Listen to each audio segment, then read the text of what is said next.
The woman I fancied became my stepmother. She wanted me to pursue a doomed romance. I said, absolutely not. I will not fall in love with women. Later, a shy little flower pinned me against the wall, kissing me urgently and deeply. With tears in her eyes, she trembled and said, "You kissed me, brother. Now you must take responsibility." I was utterly bewildered. Ding! Story Shots reminds you to click the subscribe button at the bottom right corner to read the full novel. In the dim room, Melinda Roberts, overcome with passion, forcefully kissed me. Jason, even though our circumstances have changed, I still can't let you go. Her persistence was suffocating. As she began to undress, I suddenly exploded, gripping her throat tightly. "What should I call you? Stepmother or whore?" She screamed and struggled, her face turning as white as a sheet. "Get out!" I shouted, lighting a cigarette in frustration. The devil inside me awakened with the smoke. Suddenly, I stood up, as if out of control, and pressed the lit end of the cigarette against my arm. The pain brought clarity, reminding me of the cold reality. I was bound to the no-love system. Breaking the rules would increase my heart rate, decreasing my life force. I absolutely must not fall in love with anyone. "Jason, dinner's ready downstairs." I looked up. A short-haired girl was calling me, her skin fair and clear, with bright almond-shaped eyes beneath arched brows.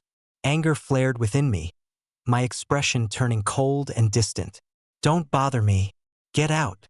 The girl walked straight towards me, snatching the cigarette from my hand. "I'm Harriet Green, the new housekeeper's daughter. You can't harm yourself. Minding other people's business, are we?" My eyes flashed with irritation as I loosened my tie and began unbuttoning my shirt. Harriet's face flushed red, her eyelashes fluttering rapidly. I threw my shirt violently to the floor. "Take a good look." She froze, her gaze filled with pity. Exposed to the air were the accumulated marks of my shame. Countless scars crisscrossed my body. "These are the handiwork of my stepmother and the housekeepers from when I was young. I hate those two types of people the most. Tell your mum to leave soon too." My face darkened as I smashed the glass on the table. She calmly picked up the shirt and began to dress me. "You'll catch a cold if you're not careful." She leaned in close, her hair and fingertips brushing against my skin.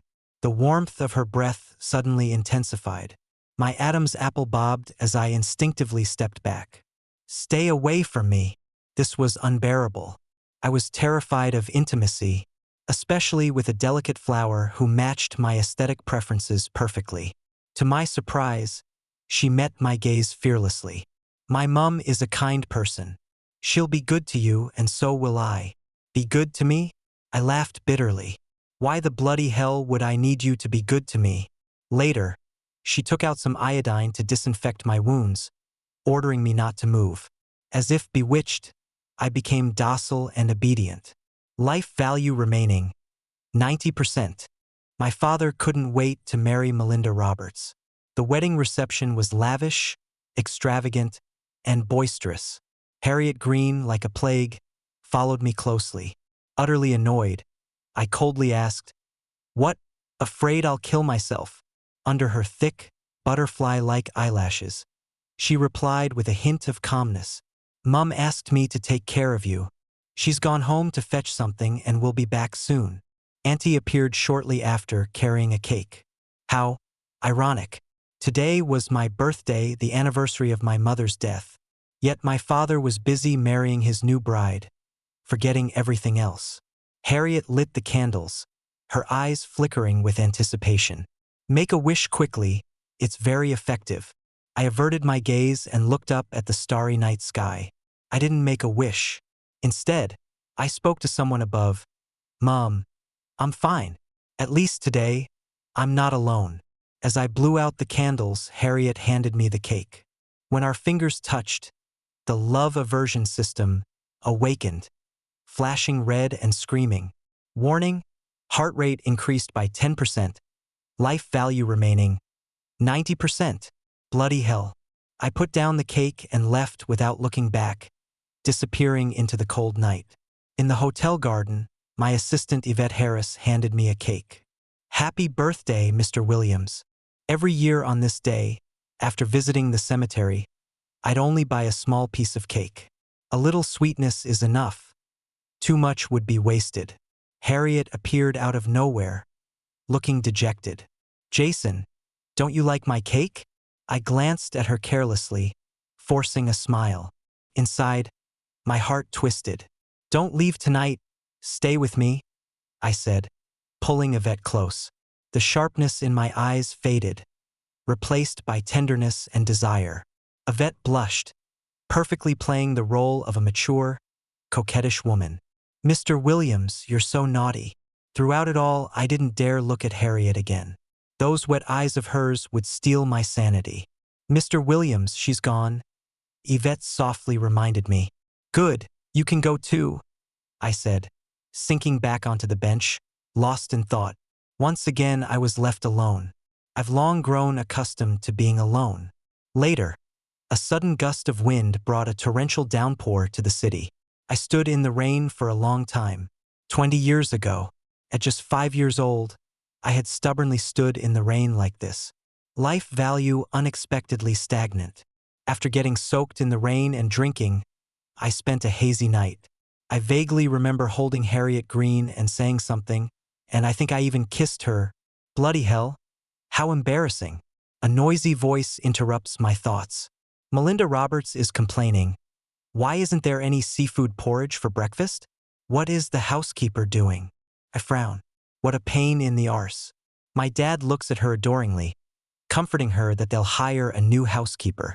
Harriet Green hastily emphasizes, "You can replace my mum, but I must remind you that Jason is allergic to seafood. It could be dangerous if the food is mixed." I pause. She cares about me that much. Then I clearly see a red mark on her fair neck. Is that a love bite I left last night? Damn it. The housekeeper apologizes meekly, standing to the side with tears welling up in her eyes. I sneer. How can she cry over such a trivial matter? I can't stand this kind of behavior. I toss my fork down, my tone ice cold. Someone so fussy will never be satisfied with any service. It's not up to an outsider to decide whether the housekeeper stays or goes. Everyone freezes. My dad gives me a meaningful look. Melinda Roberts' expression changes several times before she forces a fake smile. The housekeeper doesn't need to leave if Jason is satisfied. After hesitating for a while, I go to find Harriet Green. Her eyes are red as she stares out the window. "I'm just feeling a bit upset. When I make it big someday, I'll treat you all very well." "Why be good to me too?" I ask, my gaze intense. "No reason. I just want to be good to you." She answers promptly, her clear eyes without a trace of impurity or concealment. "Last night, did I do anything to you?" "Nothing much. You said you wanted to eat my cake, and that Yvette Harris is just your assistant." She panics and unconsciously pulls her collar closer. "Indeed, some things can only be said when you're out of your mind." "All right, if I did anything, I'll take responsibility," I say, furrowing my brow slightly and quickly cutting off my emotions as I leave. Surprisingly, there's no life value decreased prompt. I'm a bit excited. This system isn't as sensitive as I imagined. Back in my room, I take off my clothes to shower.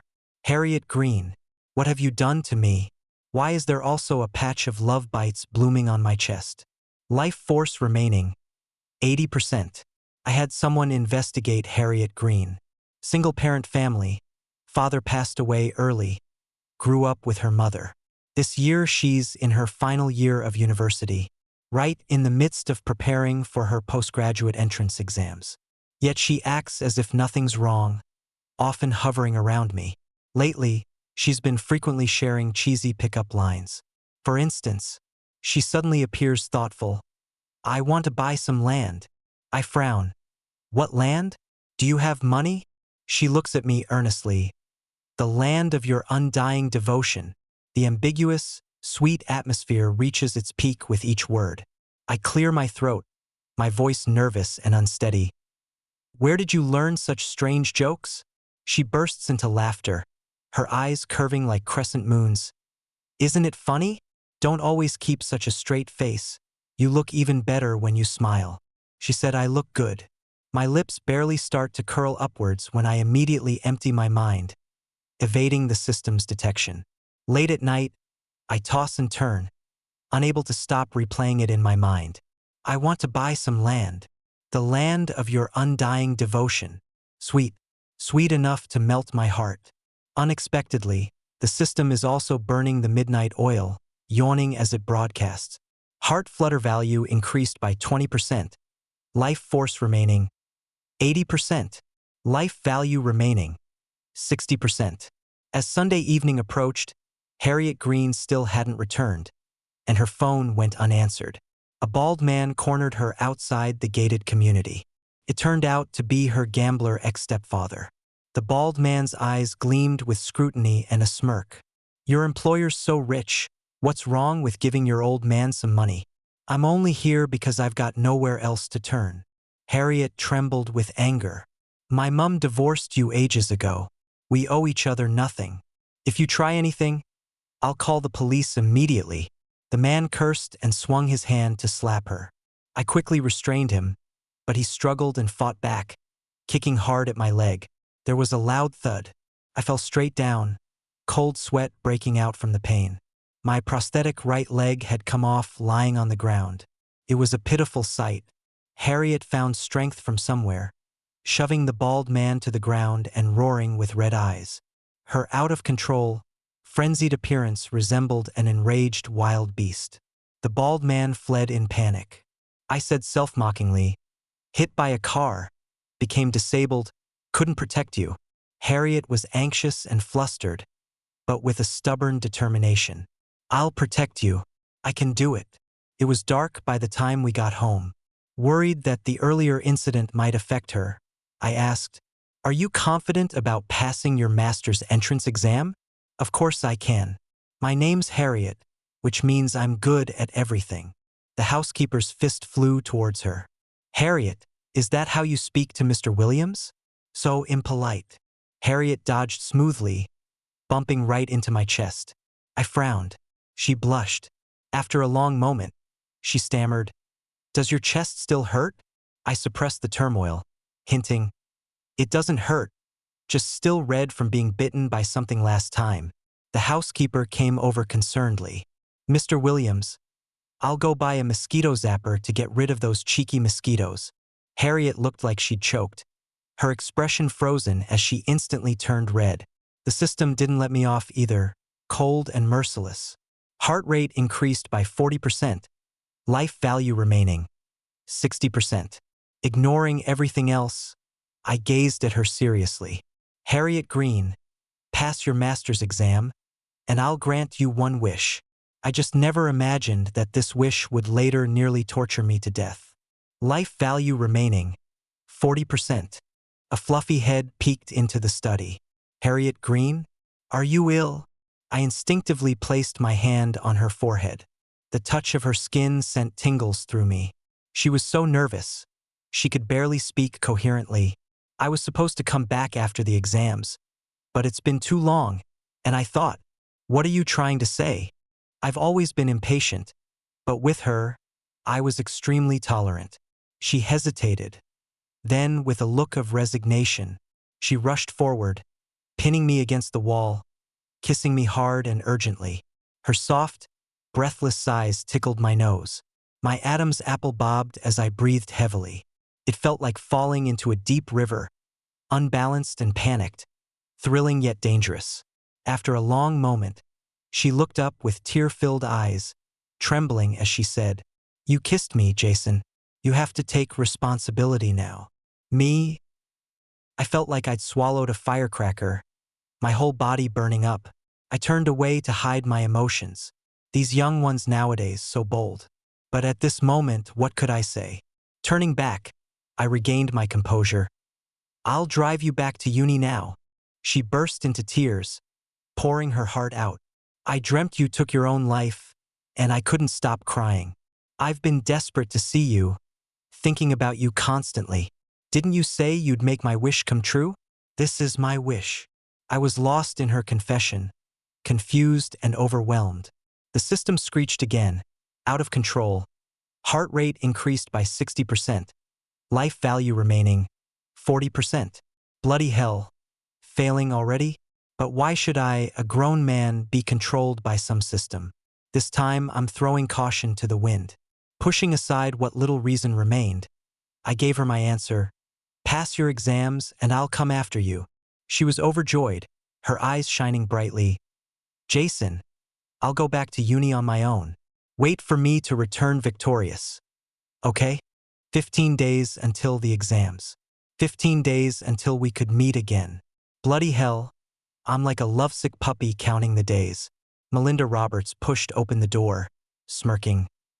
Mr. Stoneheart, melted by a little girl, have we? I'm warning you. Don't you dare bother her. I growled. Life value remaining, 30%. With my final exams over, I packed a car full of gifts. I thought it could be a surprise for my girlfriend. But Melinda Roberts beat me to it. She intercepted Harriet Green, arrogantly warning her. Jason Williams is a cold-hearted man. You're just an innocent little flower. He'll never fall for you. What a crazy woman. Harriet froze, then replied decisively. Mrs. Williams, no matter how he sees me, I'll always be good to him. A weight lifted from my heart. I presented her with roses, representing my equally steadfast feelings. Then I took her backpack, opened the car door for her, and held the roof as she got in. Every gesture, gentle and attentive. Melinda stormed off, shaking with anger. Harriet, nervous yet careful, asked, Are you courting me? But the results aren't out yet. I suddenly realized, regretfully saying, Oh, then I'll stop for now. No, I'm sure I passed. She stomped her foot anxiously. I took a firm stance, using my coldest tone to express the warmest sentiments. No more courting then. Shall we skip straight to boyfriend and girlfriend? She squealed with joy, planting a kiss on me. That seals it, you're officially Harriet Green's man now. Shall I seal it too? I hesitated for a moment before covering her lips with mine, reverent yet restrained. I thanked her devoutly. Thank you, Miss Green. I was once pitiful and lonely, obsessive and unfeeling. Neither human nor ghost, a monster. You saved me. You led me towards the light to experience grand love. The system finally broke down, frantically warning, life value remaining, 30%. When it reaches 0, you're done for. So what? I indulged in the love, deepening the kiss. We'll talk when the life value is down to 0.01%. Life force remaining, 20%. As night fell, the pressure released, and the celebration began. Harriet Green shouted my name at the city fireworks. She bought another love lock, engraving our names with a heart in the middle. After the movie, she walked straight into a hotel. My heart was pounding. My mind wanted to refuse, but my body honestly followed. Entering the room, she opened her laptop and asked bluntly, Shall we? I blushed, stammering. The computer screen lit up, revealing a game page. The atmosphere became awkward. Realizing something, Harriet hooked her arm around my neck and asked mischievously, What's wrong? Does my darling want to play something else? Her hair brushed against my ear like a gust of wind, making my heart bloom. The system dutifully and mercilessly announced. Heart rate increased by 80%. Life force remaining, 20%. I took a deep breath, suppressing the turmoil in my heart. If I lost my composure, I feared I wouldn't survive the night. I coldly pushed her away, feigning aloofness. I'm a gentleman, not the kind of person you think I am. The game began. She was clearly an expert, staring at the screen with a strategic air. No matter how difficult the level, I can turn it around. The confidence and charm of a top student. It made me admire her, but also left me feeling melancholic and uncertain. She was in the light, loving boldly and openly. But I was in the darkness, loving nervously and hesitantly. Time was running out, and I needed to make some arrangements. In the tranquil cemetery, we brought Mum's favorite flowers. A gentle breeze carried waves of sorrow. I recalled that darkest moment when I was 5. Mum went to buy my birthday cake, had a car accident, and never returned. Since then, my world turned upside down in pain. Since no one loved me anymore, I decided not to be soft-hearted, not to be emotional, not to depend on anyone, not to love anyone. Scars fade if you endure long enough. Fears subside as you grow older. Memories brought back the unbearable. Tears welled up in my eyes as I calmly recounted everything. Harriet's eyes were full of sympathy. "Don't worry, I'll love him for you," I blurted out. "If I die, don't foolishly dwell on me. It's not worth it." Her gaze was calm, emphasizing each word. "I love you, and many others love you too. Don't be pessimistic, you'll live to be 100. In her gentle voice, I slowly calmed down. Perhaps our story is simple. It's probably just, I think you're too naive. You think I'm worth it. Life value remaining, 10%. Later, it was as if I had developed a split personality. One moment passionate, the next cold. Sometimes I'd luckily escape, undetected by the system. Other times I'd confuse the system, making it lower the value. Days felt stolen, precious, and rare. Let it be. Love one more day at a time. Perhaps what I'm waiting for isn't 0.01%. I'm willing to vanish into thin air, loving until death. Life force remaining, 5%. Perhaps I was too arrogant. The system gave me a sneaky punishment. I was in a car accident, my entire body wrapped up like a mummy. The system taunted cheekily. "When your life force reaches 0, you'll be truly dead." Harriet Green cried uncontrollably, shouting angrily at the air. I was in a daze, unable to hear her words clearly. One afternoon, I gazed out the window with a weary expression. Harriet pushed me out for a walk, gently comforting me. "Don't be afraid. You're my Harriet Green's person. I'll take responsibility for you till the end." The gloom dissipated in an instant. I smiled and smiled again, my eyes overflowing with relief. In this life, having someone take responsibility for me is enough. What else do I have to let go of? I had already settled everything, bought a house, and gifted it to my aunt and Harriet. My girl will also become a brilliant person. She looked at me, her gaze filled with deeper emotions, like sorrow, and also like a decision, like a whirlpool in the deep sea, brewing a storm. The system reported through gritted teeth. Heart rate increased by 95%. Life force remaining, 5%. 5%. I probably won't last much longer. Sure enough, I fell into a coma one night, only hearing Harriet calling out to me in heart-wrenching cries. Actually, I have no regrets and am prepared to face death. A lighter can offer its shining heart to anyone it meets. But I choose to be a match, burning only once, loving only once. What I didn't expect was that I would be resuscitated. What I expected even less was that Harriet would leave without a word, disappearing completely. Life value stagnant at 0.1%. She left the Williams house with her aunt. The gifts I gave her remained untouched in my room. She only left a note, 2 short words, "All the best." The handwriting was messy and chaotic, like scattered petals leaving only bare, cold branches. Melinda Roberts sneered coldly. The innocent little flower plays with emotions, making one feel inadequate.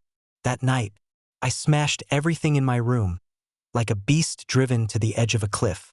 This wreckage and ruin wasn't just on the floor, it was shattered inside my heart.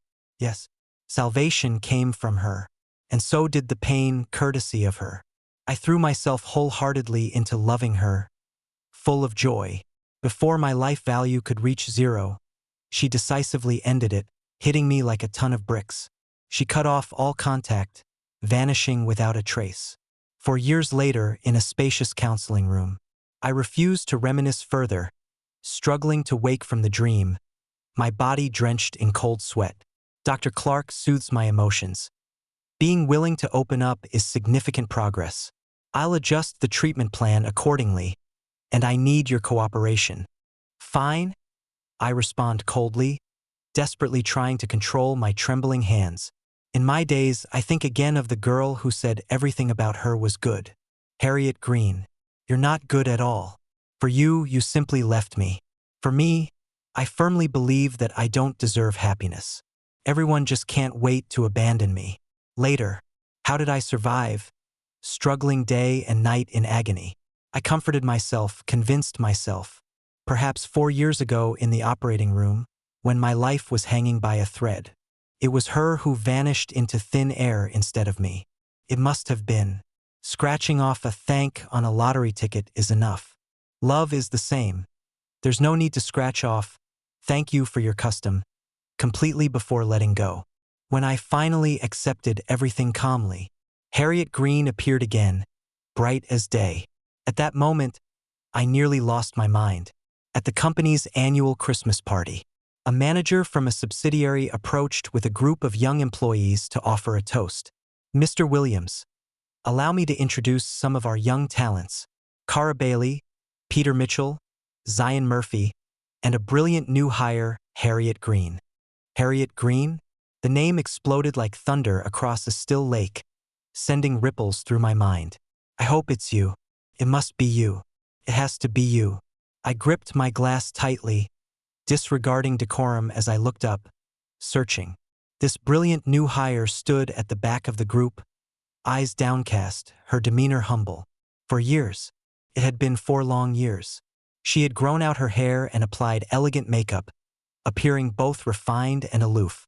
I raised my glass to her, my gaze scrutinizing, a half-smile playing on my lips. Miss Green, it's been 4 years. You've accumulated quite a debt. An awkward silence fell over the group.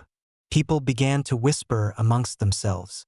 Mr. Williams, if you don't mind, I'll repay it gradually, she said stiffly, her hand holding the glass suspended mid-air. I froze my smile, asking nonchalantly, "Oh, and how do you intend to repay it?" Unseen by others, beneath the table, my fist clenched and unclenched. My palm grew damp with sweat. She bit her lower lip, bowing respectfully before downing her entire glass of spirits. However you wish. My life is in your hands. As she looked up, her eyes reddened, her gaze fixed intently on my arm. Was she concerned about me?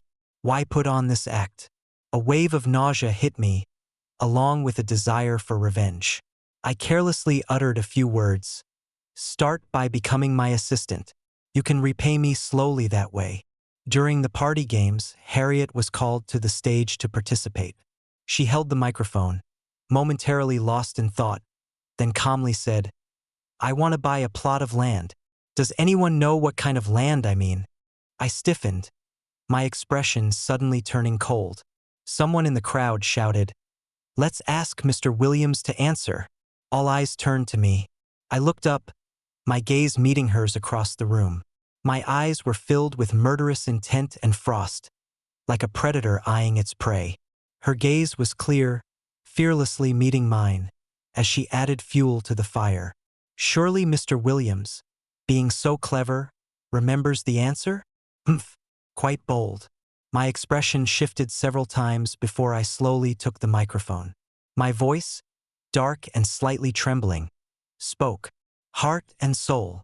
Like a thunderbolt across a silent sky, the room erupted with screams and cheers. In that moment, everyone unanimously agreed, the CEO's lost love has returned, while others firmly believed, she's his soulmate. An interlude from Yvette Harris's perspective at the company's annual party. Later, some people curiously approached Yvette Harris to inquire. As Jason Williams' longtime assistant, she surely knew the inside story better than anyone else. Among the crowd, Yvette glanced at the outstanding girl on the stage. Graceful, pure, brave, and warm. She was just like the magnolia, Jason's favorite flower. The first blossom to open in the chilly early spring. Harriet Green must have been the first person to enter his gloomy life, loving him without hesitation. No wonder he had also let down his guard, loving her so recklessly. The 4 years that followed, he was no longer irritable, but became more solitary and melancholic. Yvette sighed, cleared her throat, and shook her head mysteriously. It's a pity, but none of the answers are complete. The first love is youthful joy. The soulmate is lifelong companionship. In Jason Williams' heart, they were one and the same person. Back at the hotel, I was violently ill. The world seemed off balance, spinning wildly. Harriet Green took care of me attentively, yet it felt as if there was a mountain and sea between us. Ha! Once lovers part, they become more estranged than strangers. But I didn't understand. What did she mean by making me answer that I was devoted to her? I mocked myself, lit a cigarette, blowing smoke rings while staring at her blankly. There was a moment of emptiness and stagnation in my mind. Suddenly, she tensed up, her eyes revealing fear. "Can you give me the cigarette, please?" She coaxed me in a low voice, her eyes reddening. "What are you afraid of?" I smirked. "Afraid I might harm myself again? I won't. If no one cares for me, I must at least love myself." As we scuffled, the pill bottle in my side pocket rolled out, scattering across the floor. Medication for severe depression. I read the guilt in her expression and laughed with satisfaction. "Miss Green, thanks to you, I'm taking my medication religiously." She gripped the pill bottle tightly, trembling slightly, her dark eyes brimming with emotions. Was it sympathy? Remorse? Could there still be love? In my dazed state, I couldn't decipher it. The bitterness I had suppressed all night consumed all my strength. Leaning back on the sofa, I closed my eyes and mumbled, "Why did you suddenly leave, and then come back? Am I just a plaything, cast aside when unwanted, then picked up again on a whim?" Before I could finish speaking, a soft body pressed against mine, carrying her unique scent. I was forced to accept a domineering yet sweet kiss. After the initial intensity, it mellowed into gentle tenderness. Just like 4 years ago, I suddenly realized that the system hadn't made a sound. It seemed to still be rebooting, only I didn't know the outcome yet. Life value increased by 10%. Reflecting on the past, the pain in my heart felt like 1,000 knives cutting through me. I forcefully pushed her away, sneering cruelly, "Miss Green, do you think I'd still fall for you?" She stubbornly refused to let go, toying with my tie as she gazed at me intently. Her deep dark eyes were misty, a thin veil of fog making them look as if they were about to spill tears. I turned my head away in panic, no longer daring to meet her gaze. I finally admitted that my heart was racing.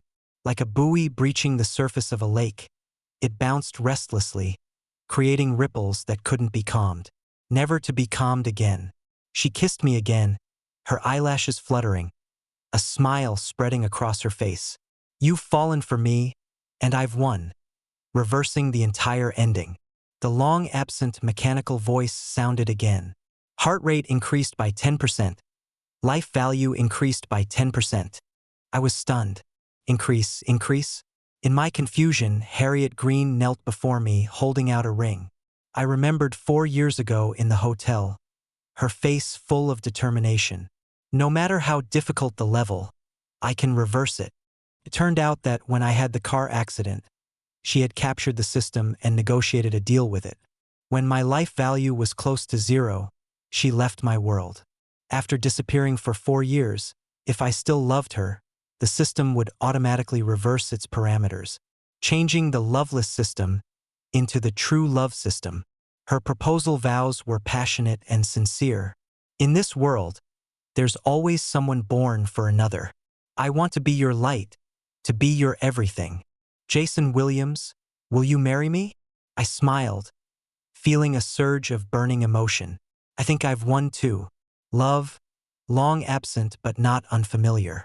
Just as straightforward and passionate as before. This time I'm grateful. In a world of light, I welcomed grand happiness. Life value increased by 20%. A month later, Harriet accompanied me to a follow-up appointment. In the psychological counseling room, my attending physician stared at her for a long time before revealing a kind smile. "Miss, I think I've seen you before." "Yes, I've been here," she nodded, admitting it frankly. It turned out that for these 4 years, she had been keeping track of my treatment. Every birthday, I would receive an anonymous gift. Bouquets were often left at my mother's grave to pay respects. These 4 years. Love still present. Life value increased by 40%. All souls suffer, and all deserve salvation and liberation. The night sky was filled with stars, twinkling with gentle and peaceful light. At this moment, Mum could finally rest in peace. She was forced to leave this world. At last, someone had come to love me in her place. Life value increased by 60%. The deal Harriet Green made with the system was far more than this. She said, "Lucky people are healed by their childhood throughout their lives. Every child needs more people to tell them, your existence is meaningful, and we all love you very much." So, you see, along with my childhood, she healed hers as well. Life value increased by 80%. Time traveled back 20 years. I ran out of the dark room, with fearful tear stains on my face. In the cold winter, I was thinly clad, barefoot, and shivering.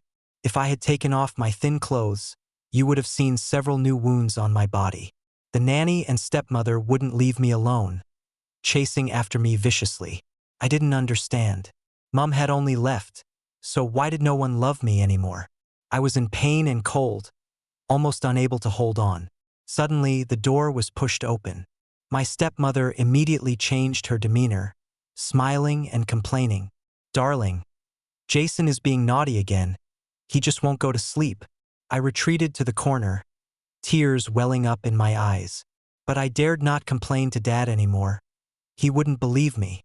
Today, Dad seemed a bit different. He gently picked me up and angrily ordered the nanny and stepmother to get out. I was stunned.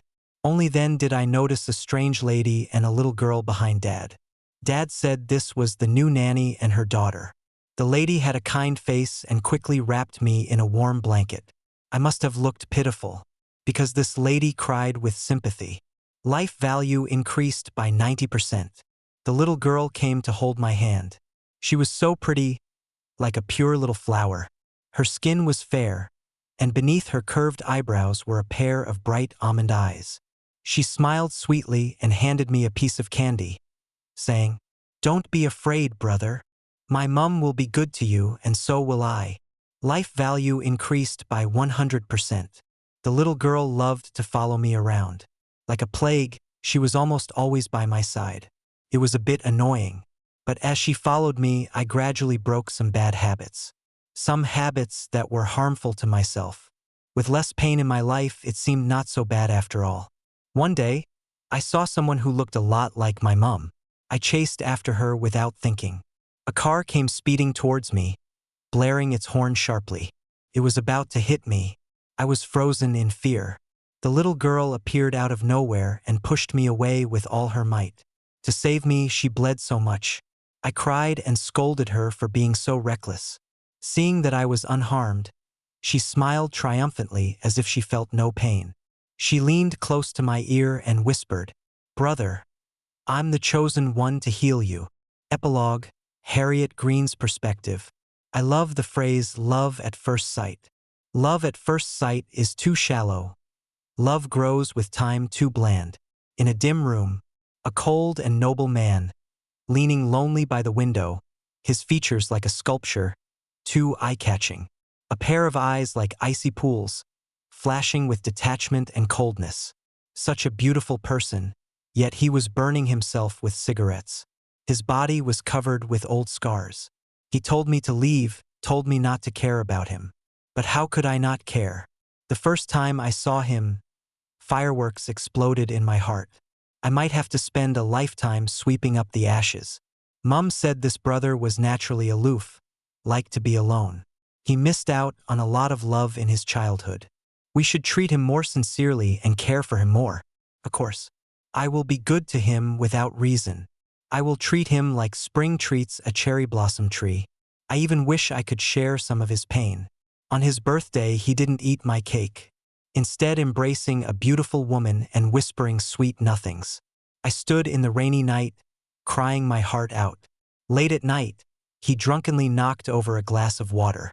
I woke with a start and took care of him all night. He mumbled apologies, saying he really wanted to eat my cake, and that Yvette was just his assistant. My heart fluttered with excitement, and I couldn't resist stealing a kiss. His lips were hot and soft. To my surprise, he buried his face in my neck, returning the kiss with urgency and fervor. I was terrified, my legs weak, falling into a whirlwind of emotions. From some unknown source of courage, I left a love bite on his chest. It meant planting my love in your heart. You must feel it, surely. Thank goodness. The moon had gone to sleep, and so had the stars. Only the quiet night witnessed my nervousness and impulsiveness. Cheesy lines are for sharing, but also my burning desire. I said I wanted to buy land, the land of his unwavering devotion. He gazed at me, the coldness in his eyes melting away, replaced by a clear and lively look. He cleared his throat softly, using a subtle gesture to break the atmosphere. Wow, he was nervous. Could it be that he felt just a tiny bit, a smidgen of fluster? Studying for the master's degree was tedious and demanding. The university and program I applied for were highly competitive. There were moments of discouragement, doubt, and even thoughts of giving up. But meeting him was like unlocking endless motivation. I needed to be exceptional enough to stand beside him, right? I longed to personally take his arm, to admire the spring blossoms, to see mountains and rivers. His leg condition made it difficult for him to walk long distances. I was willing to support him to slowly traverse every inch of land. One night, a nightmare struck. Everything he had experienced appeared vividly in my dream. His small figure, stubbornly standing in the rain, waiting for his mum to return. His stepmother and nanny beating him, leaving him trembling in pain. He timidly lowered his head, wanting to rely on his dad, yet afraid to get close. He chased after someone who looked just like his mum, got hit by a car and lost his right leg. He transformed into brilliant fireworks, illuminating the entire night sky, then vanished into thin air. My roommate woke me from the nightmare, saying I was crying so heartbrokenly, as if I had lost someone very important.